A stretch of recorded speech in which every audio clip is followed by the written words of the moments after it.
বিশ্ব পরিবেশ দিবস উপলক্ষে নিম গাছ রোপণের উদ্যোগ নিয়েছে পিরোজপুর জেলা ছাত্রদল।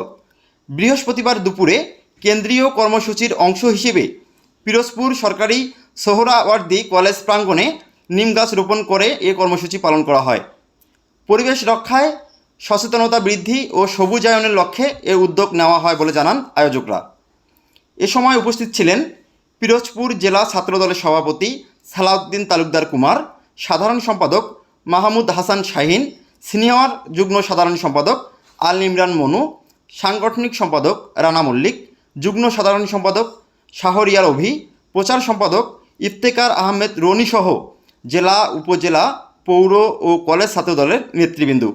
এ সময় জেলা ছাত্রদলের সভাপতি বলেন, পরিবেশ রক্ষায় গাছের গুরুত্ব অপরিসীম। ছাত্রদল সবসময় মানবিক ও জনসচেতনতামূলক কর্মসূচিতে অংশগ্রহণ করে আসছে এবং ভবিষ্যতেও এ ধারা অব্যাহত থাকবে। আমরা এ কর্মসূচির অংশ হিসেবে জেলার সবগুলো শিক্ষা প্রতিষ্ঠানে 5,000 গাছ রোপণ করব। বিশ্ব পরিবেশ দিবস উপলক্ষে কেন্দ্রীয় ছাত্রদল সারা দেশে একযোগে বৃক্ষরোপণ কর্মসূচি হাতে নিয়েছে। আজ আমরা বাংলাদেশ জাতীয়তাবাদী ছাত্রদল পিরোজপুর জেলা শাখার পক্ষ থেকে এই যে বৃক্ষরোপণ কর্মসূচির আজকে পিরোজপুর সরকারি সোহরাওয়ার্দী কলেজ থেকে উদ্বোধন করলাম। সেলিম সম্রাট, নাগরিক ভাবনা, নিউজ ডেস্ক।